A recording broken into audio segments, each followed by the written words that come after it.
secured and we'll make an entry. Put your head down, what are you looking at? Put your head down! Gangs in the 1980s. This isn't West Side Story. This isn't a bunch of kids going around with zip guns. It's a bunch of sociopathic killers who have Uzi machine guns, MAC-10 machine guns. Good evening, I'm Ted Koppel, and this is Nightline. There's an incredible lack of real appreciation for the level of violence that these people are capable of, you know, just exactly what they're willing to do, how little regard they have for life. They do seem to operate without rules, and in many of our cities, gangs appear to have become the pushers and enforcers for the international drug trade. That's our story tonight. This is ABC News Nightline. Reporting from Washington, Ted Koppel. The level of violence, the anarchy in the streets of some of our urban ghettos is almost beyond comprehension. To those among us whose memories of gang wars conjure up images of teenagers battling for turf with rocks and chains, zip guns and switchblades, the evolution is as shattering as modern warfare would be to the veteran of the Civil War. Drugs and the battle over distribution rights is one reason for the change. There is a recklessness in today's gang wars that make even the prohibition battles of the 1920s pale by comparison. There were, in those days at least, and by the direction of crime bosses, some ground rules. Civilian deaths were to be avoided. You tried not to kill law enforcement officers. It is worse, of course, in some places than others. Among the worst of all is Los Angeles. AK 414, switch to 5. We'll be in the area, clean 40. Roger, I just want to make sure we have the house secured and we'll make an entry. Right now, this community is in a state of siege, too many guns on the street, and they have to be suppressed. Put your head down, what are you looking at? Put your head down! Gangs have taken over, they run it, and they run it through fear. There are 70,000 gang members in Los Angeles County. Out of that, perhaps about 10,000 are hardcore. Hardcore means that they'll kill you as soon as look at you. The hardcore gang member, he's a sociopath.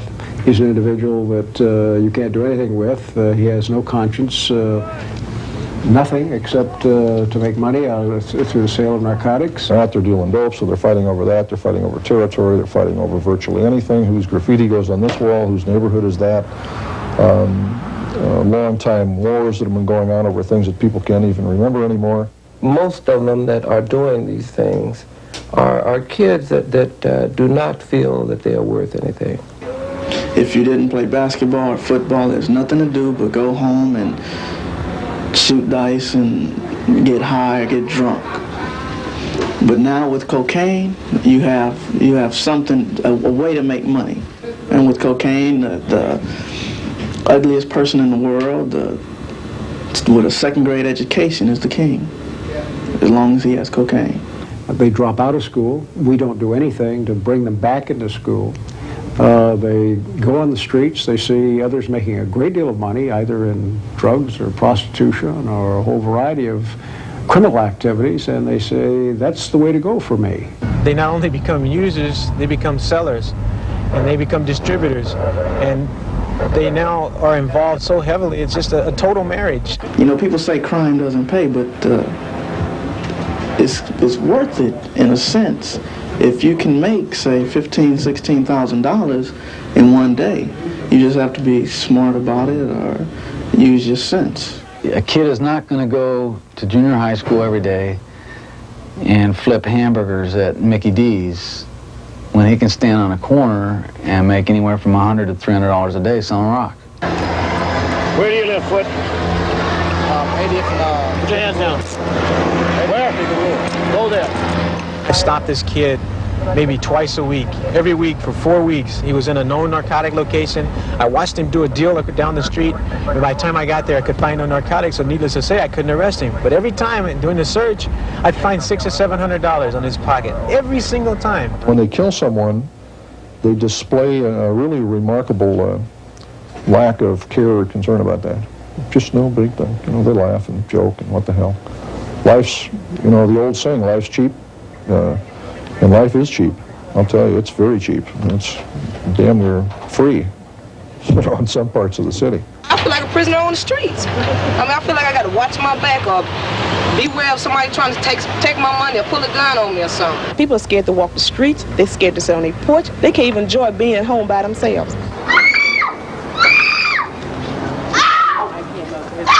All those people that were killed last year, 387, half of them were innocent bystanders. It's not just gangs shooting each other up, but they're shooting each other up and they're killing an awful lot of innocent bystanders.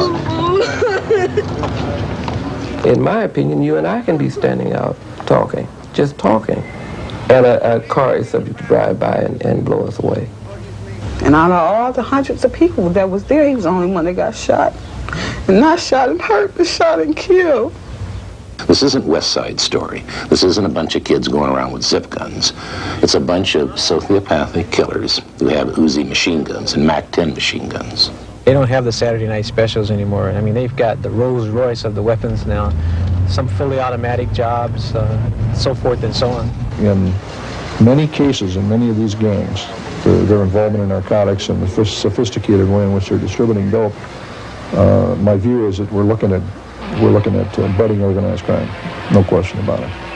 They are as effective as any organized gang or mafia, as you want to call it, I would say. I would say they're probably more effective. We have a war. We are going to be successful. Whatever it takes, we will do it. The police chief has put 1,000 additional police officers on the street.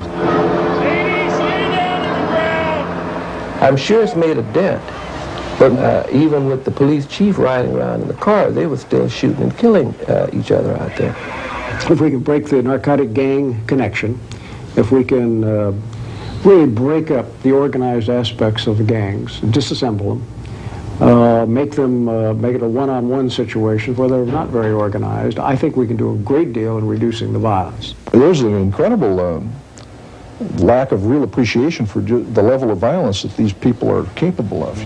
We've got a lot of anger out there, and we can point the fingers, but we've got kids that have grown up accustomed to this type of life, and now it's just coming to a head. They can catch you, but they can't stop you. It only slows you down. Just slows you down.